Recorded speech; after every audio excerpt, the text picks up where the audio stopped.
So I was reading your report and I've shared it and I'll put that on the website. But one thing that stuck out from me was a quote that you wrote that loyalty is no longer the norm, right? It used to be you find a law firm and then you just stick with that law firm and there you go.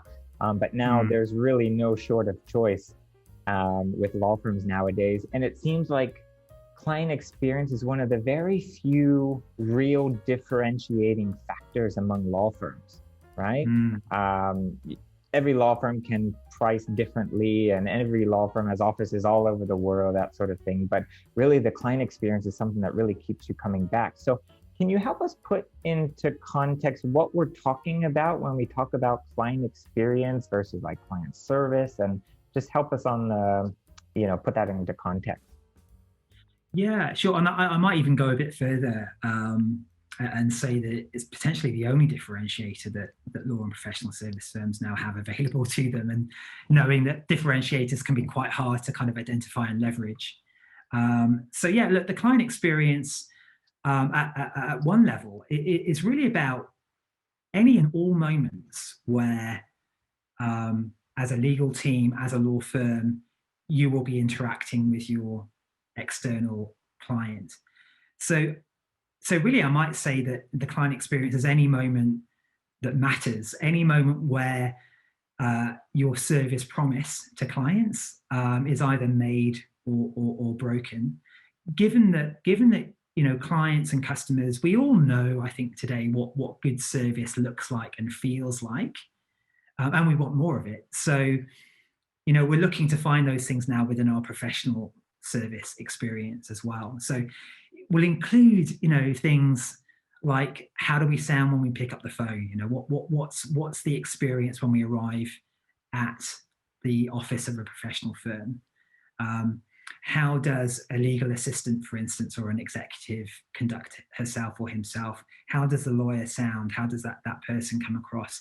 So it's all of the kind of environmental aspects of the experience and the personal and in fact the emotional side Hmm. of the experience as well.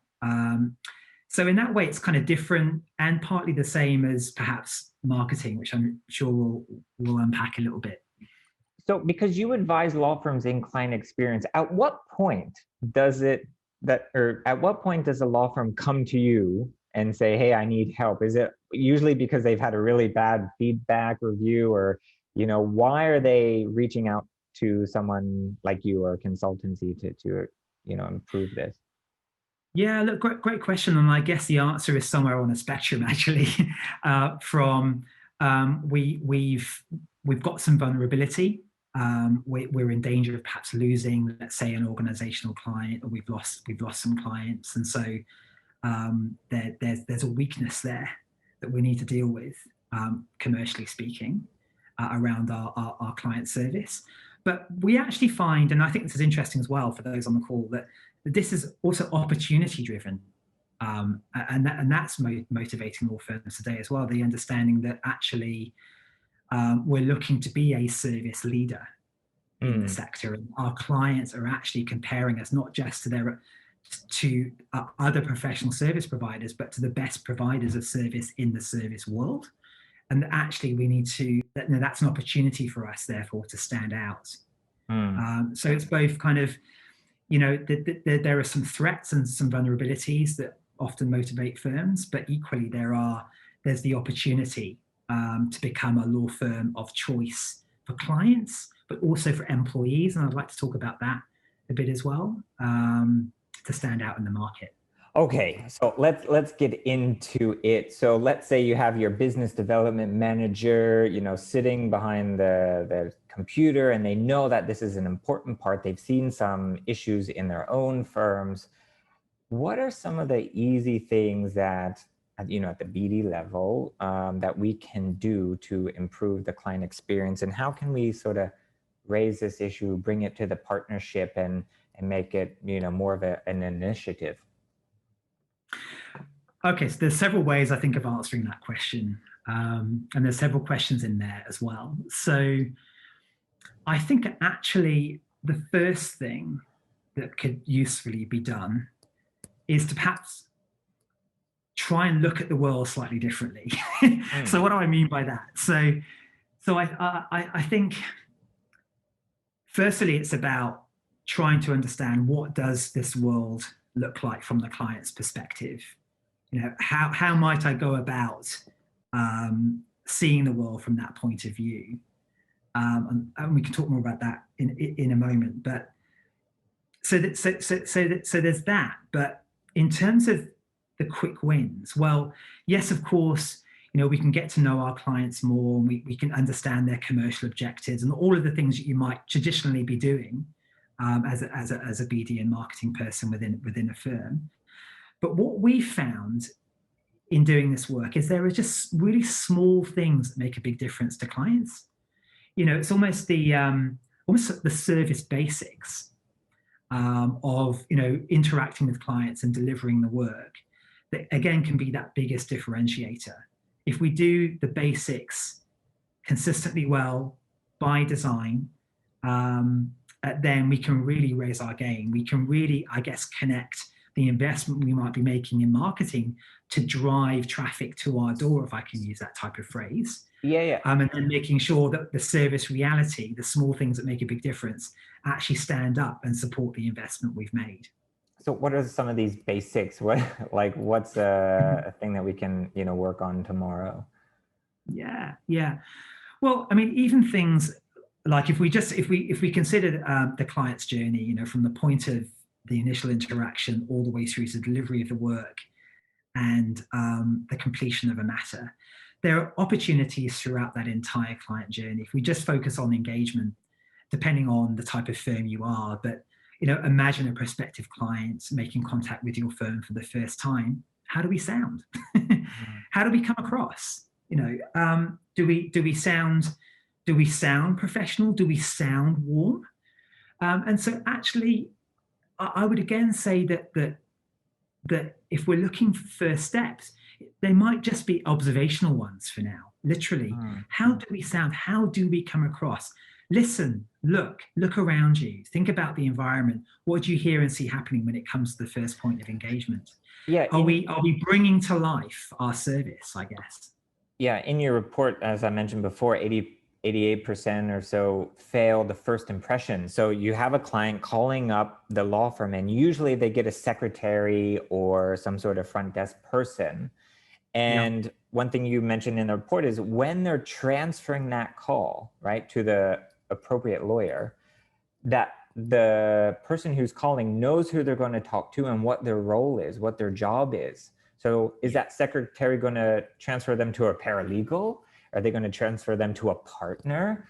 And making sure that that client or that customer knows exactly who they're talking to and why, as opposed to just being, you know, playing the transfer game. Well, right, and that's why I would kind of support the idea of before rushing out to do lots of things to build the client experience. It's kind of the kind of point of view of right. So, you know, mapping the client's journey almost.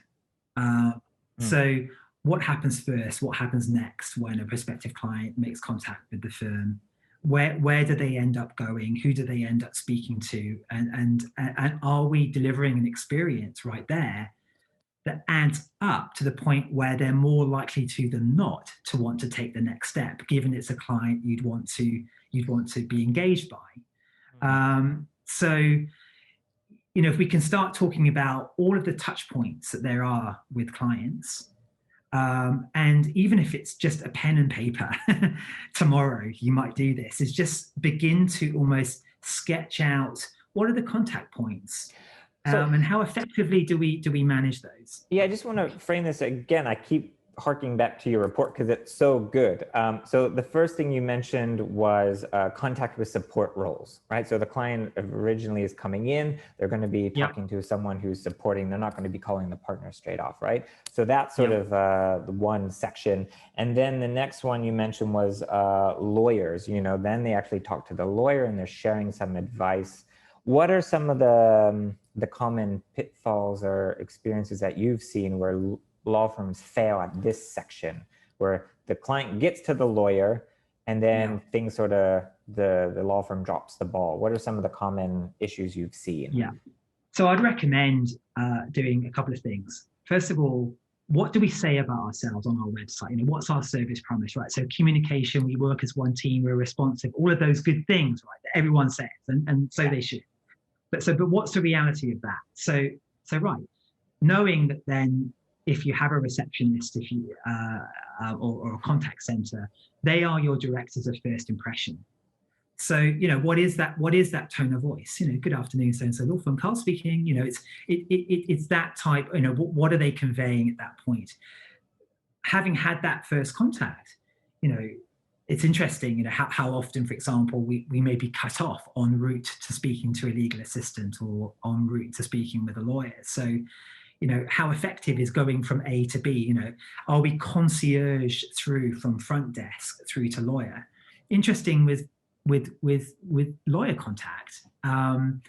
Again, just with some of my play acting, perhaps, you know, there's a difference to how the phone, if it is a phone call we're talking about here, how that's received and picked up. It could be anything from what, we've heard that, you know, kind of lawyer and affidavit mode, you know, call coming in, and there's that kind of sound of interruption. That sound of inconvenience is actually quite a common sound when you're calling a professional firm as a client. Or is it, oh, hello, Will. My name's Carl. I'm a lawyer here in the corporate team, and I understand you're calling about. You know, so it's almost the dialogue and the tone and the feeling that you get, those very first impressions that are so, it's a cliche, isn't it? But, you know, the first impressions are so important. And there are some very easy wins in there in terms of how we just communicate ourselves. So again, we'll probably unpack this a bit more, but at this point in time, it's not just about marketing. It's not just about client experience. It's actually about, you know, our service culture. It's actually about our learning and development and our skills and our competencies and how all of those things actually come together to deliver what is arguably a service performance, right? So my background was theatre before law. We're auditioning for the role of service provider. I think that's quite a useful thing to imagine, and the curtain is up. So what does that performance look like? Okay, so I have a whole host of questions which we'll save for the roundtable session, but for those watching on YouTube, I just want to wrap this up. Okay, we know that we've identified the client journey. We see some of the pain points. How do we go about institutionalizing all of these things that we've identified? What's a step that the BD teams can take? Let's say we get partner buy-in, you know, the managing partner, but we still have other lawyers that we have to train, we have to coach. What's this look like in the long term? You know, how do we go about implementing this? It seems very daunting, and just, we'll do it next year.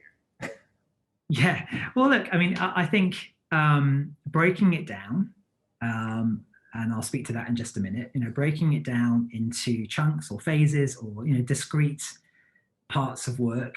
And then also knowing that there are, again, very quick wins. So once we start speaking with clients and understanding, you know, their point of view, once we also, and this is important, once we also start working with our colleagues around us and use them as a point of insight as well. You know, where are we challenged in our delivery to clients?